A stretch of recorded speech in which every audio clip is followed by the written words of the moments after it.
Hello, everyone. Welcome to a very special giant-size episode of Uncanny Treks as we cover Secret Wars, not the one from the 80s, which Matt has never read and Bob is trying to forget, but the one from 2015. This is what we've been building to. We did the entire Hickman Fantastic Four run, Matt. We did the entire Hickman Avengers run, and this is the payoff. How you feeling? Wow, Bob. It's like a crazy, crazy ride. Even as I was going through the notes for this, I'm just amazed at the character development and the little pieces that I've noticed, the little intricate details he has weaved into this narrative that have That's all not a paid spoiler. off. It's the good stuff. There's a lot that gets paid off from the Fantastic Four run, and there's some that gets paid off from the Avengers run, and there's some stuff that just from the Avengers run that doesn't really play a role at all. Not that it necessarily had to, but it's interesting. There's a couple of plot points along the way that I'm not quite liking this. This is awkward. We'll talk about it as we go through, though. This is not perfect, folks. I want to keep that in mind. We're going to love on this, but it's not perfection. It's hard to do, originally planned to be 8, but a 9-event mega crossover and not have a few blemishes here and there. This man's 3-year omnibus of Avengers continuity is insane to me. Still good stuff, though. We've got Hickman on the writing, obviously, and then we've got Asad Ribic on the art. Matt, you've seen his art before on the Deathlock arc of Uncanny X-Force, and we saw him do the big Rogue Planet issue of Hickman Avengers. Before this, he also does a Thor run with Jason Aaron, which I haven't read the whole run, but I like the parts of the run I have read, and that would be something to consider covering in the distant. That's the one where Thor goes bad or loses his power or is not worthy anymore. That happens several volumes in. It starts with the God Butcher, which they'd used for Thor 4, the movie. And then it goes into Thor becoming unworthy and Jane taking over. It goes a lot of other places besides. It's a pretty long run. Before we get going on issue number 1, I think there's a variant cover. I'm extremely excited, Bob. So, Secret Wars, the original one, the one that Bob doesn't like or doesn't want to read or ever read and won't let me read, or I just probably don't need to read, right? It's historically interesting, but I don't think we should cover it from the podcast, and I don't think you would enjoy it. So what you're saying is after reading Hickman's, I probably should not pick that up and be like, oh yeah, let's get into some more Secret Wars, right? In a certain sense, if you were going to read it before Hickman, would probably be the time. You don't think right now, Bob, would be the best time to pick up Secret Wars? On the other hand, you're very high on the concept of like battle worlds right now. I am, and especially, Bob, this is a little off subject, but we KO in DC, damn, they are really pushing this stuff 10 years on in DC. But as an action figure guy, Bob, they had these variant covers that were drawn by this guy named John Tyler Christopher. And each cover looks like an action figure package with the packaging and the bubble and all the little accessories that come with the action figure. That was a really cool way to do it. I've seen this before, though. This is the first time this has been done, but it was done consistently through each issue, which I thought was neat. Yeah, the origin of the original Secret Wars in toy sales, right? It becomes especially aesthetically and historically appropriate to do it for every issue. We've got issue number 1, End Times, and I just wanted to start with the cast page. The cast page gives us the Illuminati, or the New Avengers, as we knew them from the Hickman run. We get the Shield Avengers remerged with the AIM Avengers, which is Bobby DaCosta's team, and the Mighty Avengers, although we'd already seen the Shield and the Mighty Avengers working together. And that was from more the adjectiveless Hickman book, as well as Mighty Avengers' own book. And AIM Avengers will get a spinoff after this, New Avengers AIM, which we'll probably look at. And then we have on the cast page, we've got the Fantastic Four. And then we've got Cyclops and Wolverine's X-Men remerged. I believe at this point they're still split after the X-Men's version of the Civil War. Then also on the cast page, we've got Guardians of the Galaxy, the Illuminati, the Ultimates from the Ultimate Universe, and the Cabal, who we know from the New Avengers book. And so, honestly, that really won't matter very much, even in this issue, and definitely not beyond this issue. But I just thought it was cool to list off all the teams we've got in play in this first issue. Yeah, and Bob and I did leave out this 0 issue that was released on Free Comic Book Day, and we weren't going to talk about it, but I just want to drop it in here just so people know. It was there, and it's very cute, but it does catch you up if you decided you just wanted to read Secret Wars. I highly suggest you do not do that, but if you wanted to, starting with that 0 issue can get you an idea of what's going on in a condensed version.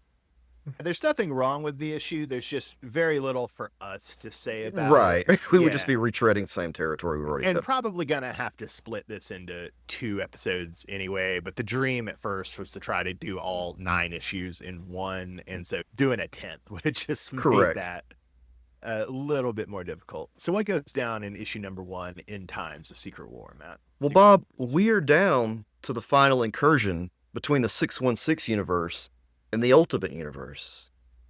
The Avengers build a life raft to sail into the center of the incursion, while the Cabal, they enact a similar plan, Bob, and then it all comes to an end.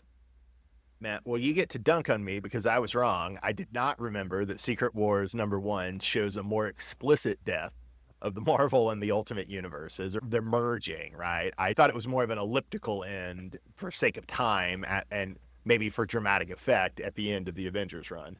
Bob over here thinking that Jonathan Hickman was going to give him blue balls. I think it's sometimes okay to do like an elliptical ending, and I can't remember details, but I feel it's pretty common in Crisis on Infinite Earths and Zero Hour and things like that, where you necessarily imply more than you show the destruction of a universe. Yeah, Bob was whining. He was thinking he wasn't going to get something cool. This is really the last issue of the Marvel Universe? I remember it so clearly, Bob. I was like, man, what are you talking about, Bob? This is not the last issue of the Marvel Universe. He just keeps on about this, and Lord have it, here it is, Bob. It was the penultimate issue of the Marvel Universe. The penultimate issue. He's like, man, there's so much Hawkeye here. Well, there wasn't a lot of Hawkeye in this one, was there, Bob? You can agree that there is too much Hawkeye in the last issue of Avengers, though, right? There's like 2 pages, and he's wearing that red outfit. It's kind of ugly. It's ultimate Hawkeye. Matt, I'm willing to own that I was wrong. I will not own that I was whining. I think someone else was whining. I was whining a pretty good bit about this last little thing here, but I'll tell you what, Secret Wars brought me back. Secret Wars has brought me back. I'm good. I do think it's an interesting question to ask, just right quick, Matt. Do you think that this issue, Secret Wars number 1, should have been the last issue of Hickman's Avengers run, and you just start clean with the new status quo? Issue number 2 is issue number 1. Maybe change it a little, but not change it much. Or do you think it makes sense to have this as a prologue where you destroy the universe and then do the rest of the series? From a reader's viewpoint, I would have liked this to have been the end of the last of Time Runs Out. This should have been the last issue. Like the original idea I think you had in your head. It was partially I didn't remember it being so explicit, and partially I just had associated Secret Wars number 1 with Avengers 46 or whatever. Looking at it from a business lens, it made way more sense for them to do it the way they did. Maybe make sense aesthetically too, of if the reader is starting Secret Wars, if it's just, and we'll talk about this, the Game of Thrones, Doctor Doom, God planet, right? Correct. You needed the readers to have a sense, especially if they're not super familiar with the Marvel Universe, of what was lost. And so you could argue that this shows you what was lost and kind of helps you see what's going to be restored at the end, right? Correct, yes. And if you don't have that information, if you start with issue 2, you're going to think this is a Game of Thrones clone and probably stop reading if you aren't familiar with the work. Matt, my favorite panel in issue number 1 was number 23, and I've gotten pretty hostile to the old Ultimate Universe in my old age. Even with this being the end of the Marvel Universe and the Ultimate Universe, at least in this version, I still didn't care about large chunks of this issue. But on page 23, I get to see my 616 boys, Luke Cage and Danny Rand, and so I'm happy about that. I'll take that as my favorite page. There were a lot of shots of heroes saving people and trying to rescue people. They were trying to get everybody's ultimate folks in gear. They made sure they highlighted the Ultimate Iron Man. I could not even get past that, Bob. I thought that was supposed to be a cool thing, and man, it is. And the fact that it was written by a vicious homophobe didn't help. That too. I'll also say, Matt, I guess I want to make clear, my boys are the 616 boys. Oh, I know, Bob. They wanted to make sure everybody got there's a lot of Ultimate characters. I just wanted to make real clear for the listeners. Your favorite panel was also on page 23. I thought you might like having Storm and Lady Thor collaborating. I thought that might amuse you. I don't know why I thought that. I just thought that. I don't know, Bob. My favorite panel was on page 24. Cyclops. And it's not the best visualization, but it's cool. It's Cyclops standing on top of a big metal egg. And he has these sentinels around him, but the sentinel is carrying the egg in his hand. It's hovering. That's his mode of transportation. We saw this a little bit earlier in time where Cyclops was using these sentinels to guard the Weapon X facility where he had his version of the X-Men hold up. And you pointed out that Cyclops is called Professor on this page, which is something I totally missed. So I'm glad you highlighted. They call him Professor Summers. This is the dream, Bob. This is the I think dream of Cyclops. at this point they were calling a lot of the senior X-Men Professor. In the Wolverine and the X-Men run, I think they call both Kitty Pryde and Wolverine at least like Professor Pryde and Professor Logan. Or because you had the multiple Yeah. schools going at this time. Yeah. This was post San Francisco once they shifted up north to the Weapon X facility in Canada. Yeah, this is also referencing back to Avengers versus X-Men that Hickman worked on, and Professor X is dead at this point, had died in Avengers versus X-Men. And so, yeah, it's a little bit that there's multiple schools and a little bit that they're fighting over who gets to be the heir to Professor X. It was an interesting time to be reading X-Men, I'll give you that. I've read a good chunk of all of that, and it's not my favorite era, because that goes to Hickman again. But yeah, I gotta say, it was so cool. I would like us to cover this era and the Hickman era in the distance. Oh, yeah. They're both very good eras. And I even like the Bendis era with the time displaced stuff, but that's neither here nor there. Let's keep going, because I got to say that we have another character from the Ultimate Universe that I love. I think is one of my favorite characters. I'm so glad they brought him over for the Ultimate Universe. I honestly think he will just take on the role of Spider-Man one day. It's not the same with Terry McGinnis and Batman. I don't think Terry McGinnis has a chance of being the new Batman, but this guy, especially Some would say he's the only thing from the Ultimate Universe worth saving, Matt. The only thing, and I think they realized that in Marvel, and that's why they saved him. But he ends up on the ship accidentally, the the mode of transportation the Cabal is using to survive. The Cabal are on the Ultimate Universe after the events of time runs out. And so, yeah, Miles Morales winds up accidentally on their ship. So that is a cool moment. He ends up on the ship. This is the exact same thing that happens to Peter Parker in the Avengers films, if you remember. That's very cool. I think I saw the film before I read the comic, and I don't think I ever made the connection. It's so weird how some But of these you're plot obviously lines right, yeah. run. A lot of Yeah. what you see in the MCU is Hickman inspired. Then it's cool. We You don't- can see the roots. And we don't really know specifics yet, and I don't think we're going to waste time speculating just because there's so much comics, but it seems likely that this comic is going to really inform Avengers 5 and 6. That's why we had gone into this, because we want to say, okay, well, if we want to talk of Secret Wars, let's really look at the good stuff first. Then when I go see the film, because I doubt Bob will. It's going to be hard to get me in that theater, Matt. It's going to be really hard. All right. Another cool page to highlight is on 32. You have the obligatory villain thing. So we see Kingpin's invite Norman Osborn, Bullseye, Scorpion, and Absorbing Man, who seems a little out of place, but whatever. And Kingpin has a big party where they watch the universe die and the heroes fail, and the Punisher interrupts the party. That's just Punisher doing his obligatory business in a Marvel book. But then in 34, we have Cyclops actually going Phoenix again, which I was mentioning, references back to Hickman's and others' work on AVX. And then you had a question for me. Bob, I got a question for you. We have a lot of imagery that involves women showing powerful poses. I don't know what it is with this artist, but you see this a lot. And I'm going to give you some examples of this, and then you tell me which is your favorite. Is it your favorite powerful woman? Is it on page 29? Is it page 29 where She-Hulk is lifting a rock off a pod?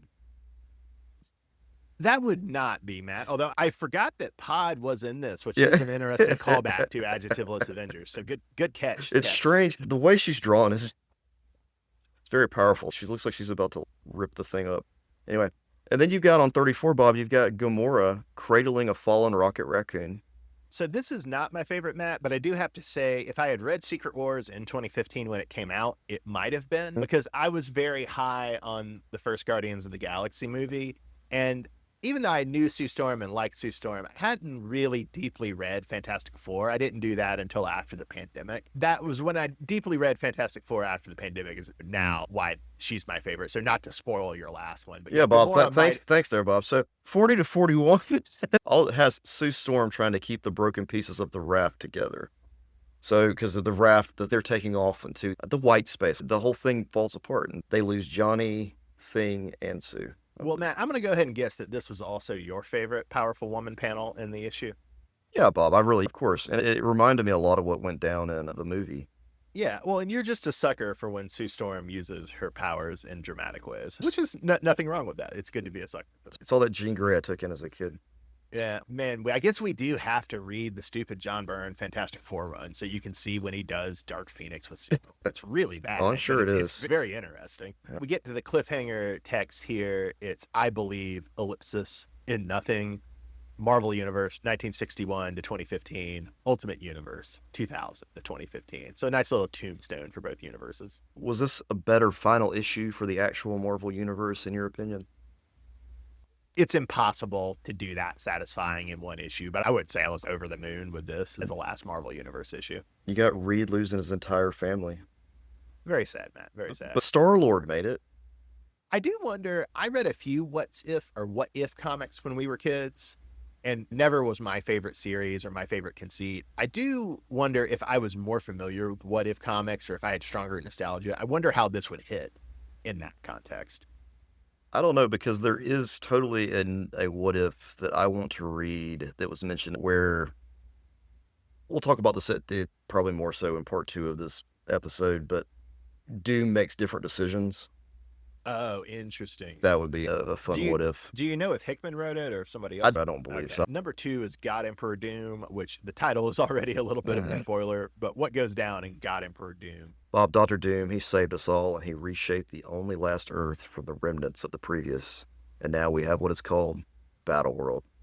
My guess at your favorite panel was going to be over the courses of pages 9 through 11, where we have old Thor, who I initially thought was Odin, but it's just old Thor, talking about the Allfather, and the Allfather he's speaking about to the newest member of the Thor Corps is, of course, God Emperor Doom. You know him, you love him. So Hickman wanted to do his version of the Green Lantern Corps. The concept of a Thor Corps, which I don't think they actually use that phrase in this, but I think they just say Thor's plural, but I think Thor Corps is funny. So I like it too. It fits. The concept of a Thor Corps has been around for a while. I don't remember the details, but I think in the 90s, they play with a Thor Corps a little bit. And there even was a comic called Thor Corps, maybe in the late aughts or the early teens, that dealt with time-displaced Thors, including like Beta Ray Bill. Beta Ray Bill is not a time-displaced Thor. I know that. I'm just saying there were some time-displaced Thors, as I recall, and also Beta Ray Bill. Were you more surprised on 17, where we see the Future Foundation? They're actually rebranded as the Foundation, but I'm going to say the Doom Foundation just for clarity. Yeah. So were you more surprised that the Future Foundation was rebranded as the Doom Foundation?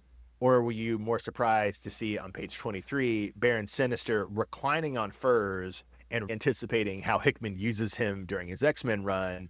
Or to skip all the way towards near the end on page 40 by the revelation that we have zombie symbiotes at the gates? Bob, I'm just going to say, oh, the law. How very trashy. That is a easy mark for Baron Sinister. Oh my gosh. Getting our first little taste of Hickman Sinister, right? Yeah. Although very influenced by Kieran Gillen Sinister. Yes, right. Correct. All three pretty great moments. To flesh out Doom's court, on pages 25 through 27, we see Baron Sinister and Baron Hyperion have been brought to the court of God Doom, brought there by the Thor Corps. And then we also see Queen Sue. We see Baroness Khonshu and Baroness Bast.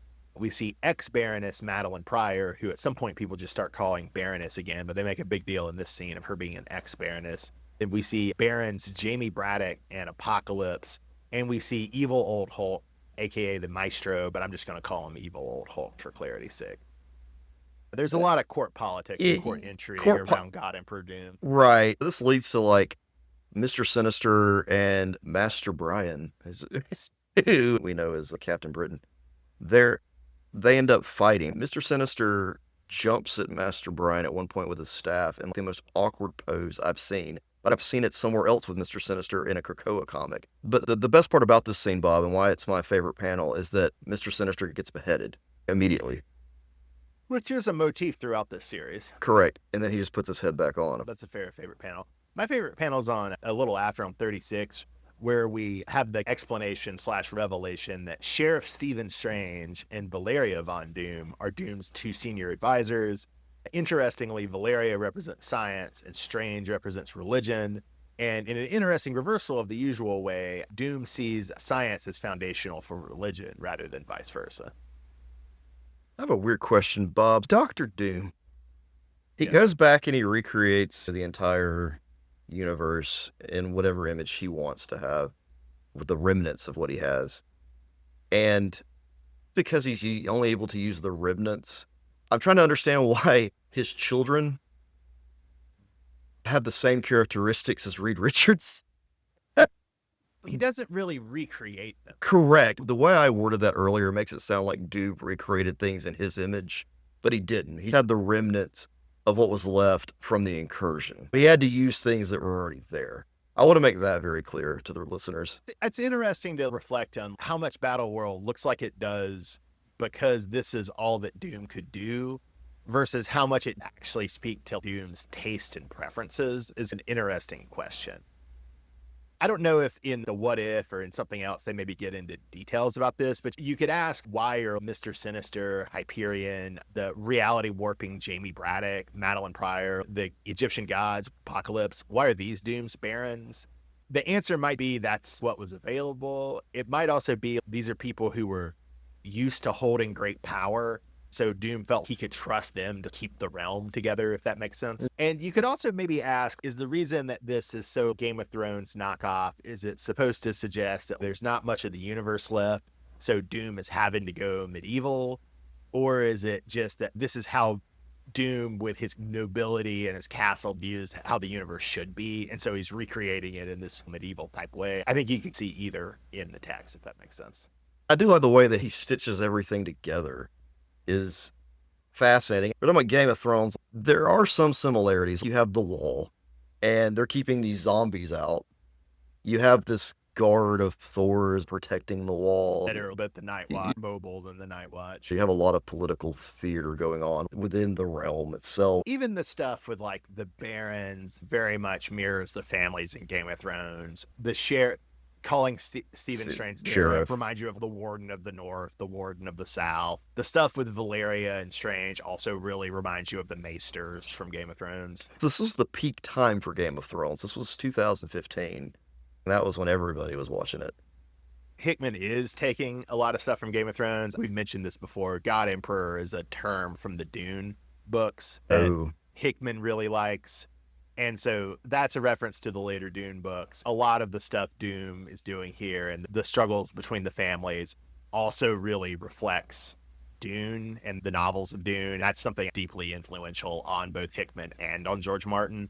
The TV show and the novels are influencing what Hickman's doing here, but I also think he's kind of drawing on other wells that Martin is drawing on. If this had been the first issue, I probably wouldn't have continued. Matt's not here for the Elseworlds. Yeah, I have faith in Hickman, but I've had to have my knowledge of Hickman to be okay. I need to keep reading. Our cliffhanger for this issue is the Cabal returns, and we see Proxima Midnight impale Old Thor's head. So that's our cliffhanger. We keep moving into number 3, Eye of Doom. What goes down in Eye of Doom, Matt? Well, here, Bob, the Avengers Life Raft arrives. So, with issue 1, we establish the problem. Issue 2, we have the Cabal arriving. Issue 3, the Avengers arrive. I had a lot of potential guesses for your favorite panel in Eye of Doom. I was thinking maybe it would be page 10, where Sheriff Strange reminds God Doom that he's omnipotent but not omniscient. I thought it might be 13, when God Doom and Sheriff Strange take a garden walk and we see a stone Molecule Man, which lets us know what Molecule Man's up to. Or I thought it might be on page 18, where Sheriff Strange calls Miles Morales in from his stowaway position on the Cabal ship. Or I thought it might be the revelation later on in the issue 21, where we see Johnny Storm has been stored in the sun by Doom. The one I checked, the reveal that Sue can still turn invisible. You're such a mark for Sue Storm. I really am. Why? Doom let her keep that power. Interesting. He mostly let people keep their powers, right? He just incapacitated them if it didn't serve him. That's true. You figure he would have figured out a way to make sure she couldn't turn invisible and hide away somewhere. We were talking about this earlier. It's a little bit, why does Doom have Sue and Valeria and Franklin? Jealousy of Reed, right? But part of that jealousy is that he doesn't want to just keep like Sue, Valeria, Franklin prisoner, right? He wants authentic relationships with them. And he seems to have achieved that for the most part. Totally turning off Sue's powers and keeping her as a prisoner is not really what he wants, right? That's not what he wants in the grand scheme of things, Bob. He does want to be Reed, but also God. Yeah. A combination of Reed Richards and God. But so does Reed Richards. So that's okay. Yeah.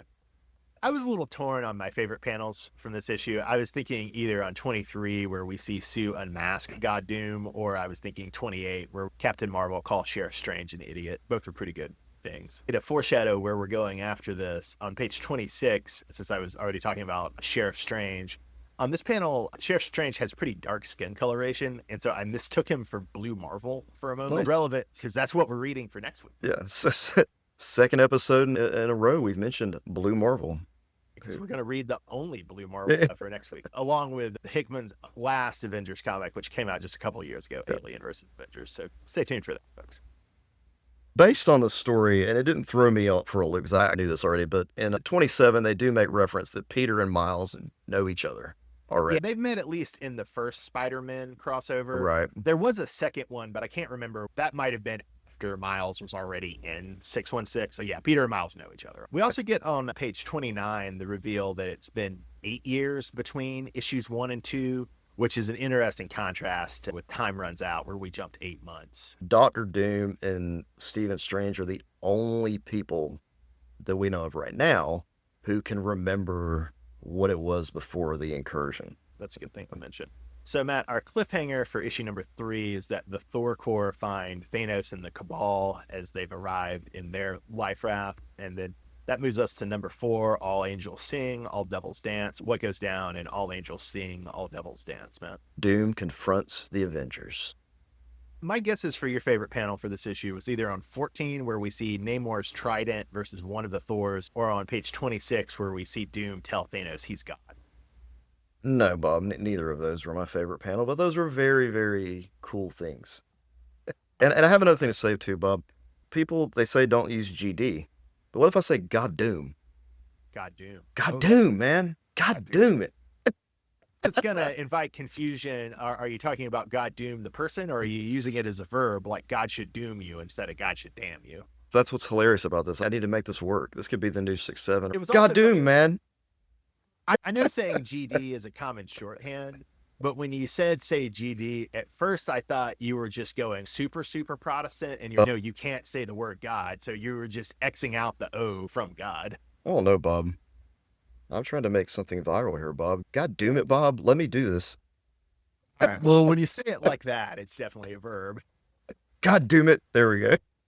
All right, so I had 2 candidates for my favorite panel. I couldn't decide. One was on page 18, where we see Phoenix Cyclops saying that he's had a, quote, recent revolution in personal ideology. And then he asks Sheriff Strange if Sheriff Strange doesn't have a responsibility to raise the world and build a better one, which is very much a Phoenix Cyclops thing to say. Oh, man, Phoenix Cyclops. There's also a really incredible moment on 25 when Maximus the Mad has to tell the Maker that God's not talking to you, man. He's talking to a different Reed Richards.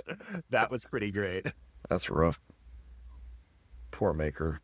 So what was your actual favorite panel? Well, that would be on page 30, where Cyclops gets his neck snapped, and then he says, the dream is over. And all I could think about was that 80s song, yeah. Don't dream it's over. Hey now, hey now. I'm glad we're getting insight into your personal soundtrack. That's how my brain works. As Secret Wars continues. Don't dream it's over, Cyclops, because it's not. You know you're going to come back. Then we get a pretty amazing cliffhanger here for number 4, Matt, where Sheriff Strange tells God Doom that even with all this power, you're still afraid of Reed Richards. And we're not talking about the Maker, folks. No. And then Stephen Strange adds, perhaps, old friend, you should be. And in response, God Doom instantly vaporizes Sheriff Strange. Correct. Now you have Doom, who remembers everything before the incursion. But you've also got the guys from the Cabal lifeboat and the Avengers lifeboat. But the dude who knows what happened in the last couple of 8 years, what's been going on Battleworld, he's gone. He dead, folks. And I also want to point out, too, and we did not mention this earlier on, that Stephen Strange did not feel like he was powerful enough or whatever to take on the role of this, and they make that clear in the next issue. A neat thing. Moving on to issue number 5, which is Owen Reese, aka the Molecule Man, died for our sins, Matt, which is interesting that we get God Doom as God and the Molecule Man as Christ. Hey, there's very much an allegory here, Bob. Like Reed Richards, the Holy Ghost. What goes down in issue number 5? Owen Reese died for our sins, Matt. We learn how Dr. Doom murdered the Molecule Man to speed up the incursion process, then confront the Beyonders and steal their power. And I guess maybe slight correction, maybe it should be how he murdered the Molecule Men, because he murders Molecule Men across the universes. Right, he kills all the Molecule Men's. My guess at your favorite panels, Matt, were pages 17 and 19. Because here we were a little confused, and I was suffering from some memory problems about what the actual mechanics of Doom beating the Beyonders is. And here we get it. It was pretty obvious in Time Runs Out. I just wasn't remembering it. But here it gets really spelled out that by the Molecule Man that the Beyonders are beyond the Celestials. That was something we were arguing about or weren't sure about. And so the Beyonders are beyond the Celestials. They're the ones who start the game of worlds in motion because they get death obsessed and bored. Right. And Doom and Molecule Man kill Molecule Men across the multiverse and start the Cult of the Black Swans to navigate this game and to eventually consolidate all of this power from the Molecule Men so that Doom can defeat the Beyonders and save what's left. Did that make sense? It's going to sound like it doesn't, but yes, it makes perfect sense if you've read all of Hickman. If you've read 3 years worth of comic books and you have tried your best to keep up with this for this podcast, it will make sense. I'm telling you, it's wild how, if you think about the incursion event that started it, and originally the idea was that the Beyonders had caused the incursions to take place because they were death obsessed, like you said. Then Doom realized he had to beat the Beyonders at their own game. So he sped up the process so that he could confront the Beyonders at the final incursion and defeat them, which he did. So good for him. To be clear, the Beyonders weren't always death obsessed. This is a recent development. They got bored. My favorite panel came a little earlier than Molecule Man clarifying the backstory to this. It was on page 12 where we see Valeria call God Doom Dad. I believe that's the first time she does it. And that helps set up why Reed is going to be so angry when he returns. Yeah, I'd be angry at that too, Bob. Especially considering the entire relationship we see Doom and Valeria have in Hickman's run on Fantastic. It's not enough for him to be Uncle Doom. He wants to be Dad Doom. Daddy Doom. We also see Valeria's Doom Foundation with new members. It's a combination of, I can't explain some of them. It's not that important to the story, and we don't have a lot of time. So I'm going to observe that we do, in fact, have this, but then we can move on. Bob, at the end, what do we find out? What's the cliffhanger for this issue? We find out where Stephen Strange teleported the raft survivors. And he teleported them to specific places, which I thought were going to have some tie-in issues or something. But they do go through what happens in the regular book, so... The Thors end up in Doomguard. Namor and Black Panther end up in Egyptia. Captain Marvel ends up with Bar Sinister. And the Black Swan is in Doomstot. Very good. So we're next to issue number 6. We raise them up just so we can pull them down. What goes down in number 6? Reed and the Maker plot to take down God Doom.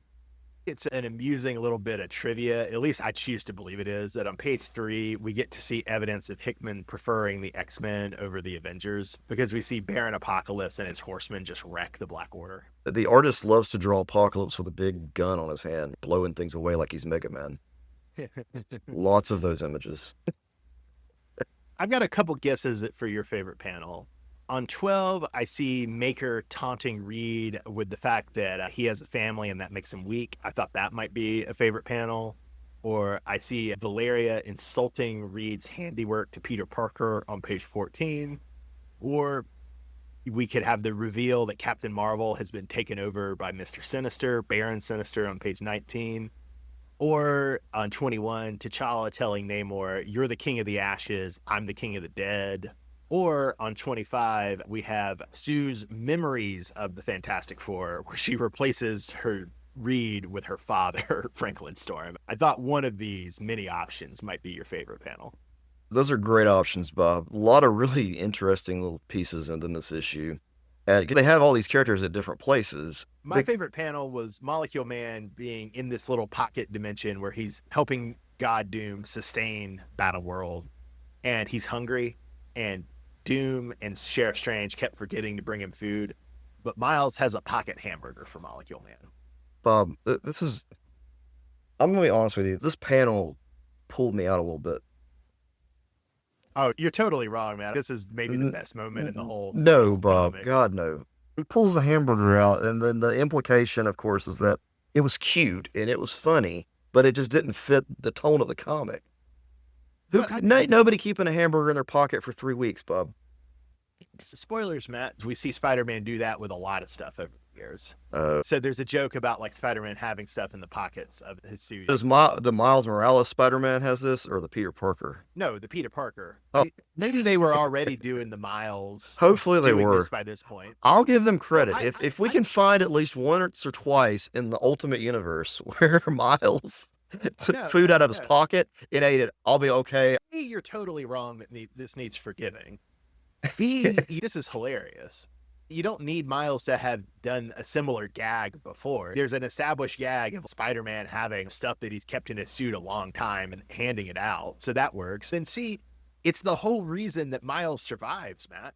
I know it is. That's what's so weird about it. That's why it's so good. Miles is a nice guy. He just happened to have a hamburger in his pocket. And happened to give Jesus Christ of Battleworld, Owen Reese, the Molecule Man, a hamburger at the right moment. And that's why he and his family and his social circle get transported into the 616. It's lovely.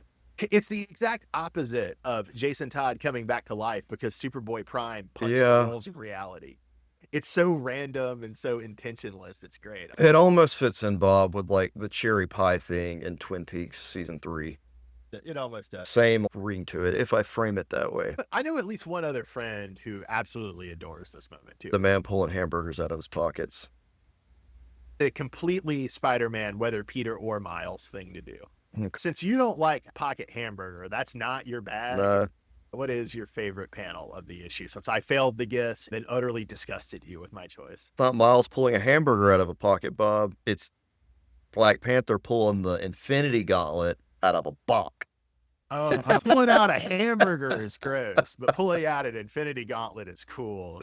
Okay. We knew that MacGuffin was going to fix everything at some point, Bob. We did. I knew it. You knew it. I didn't. I honestly didn't remember if the Gauntlet and the Stones came after or not. Well, you made me read the thing. You made me read the Infinity Gauntlet. I figured it'd have to come back at some point.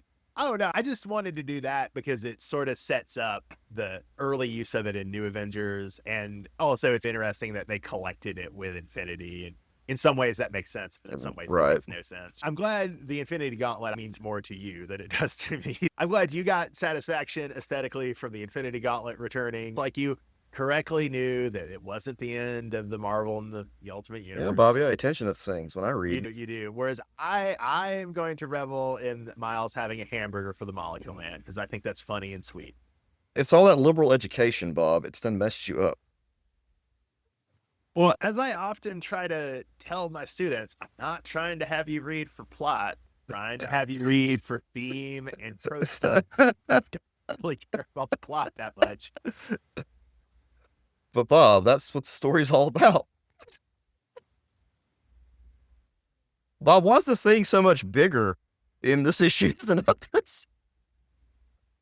He's bigger, Matt, because he's the wall of the gods holding back the zombie symbiotes. And in our cliffhanger of the issue, Matt, we have 4 convincing Ben Grimm that this isn't how things always were, and perhaps he could stand up to God, stop being God Doom's wall. So that's our big cliffhanger for issue number 6.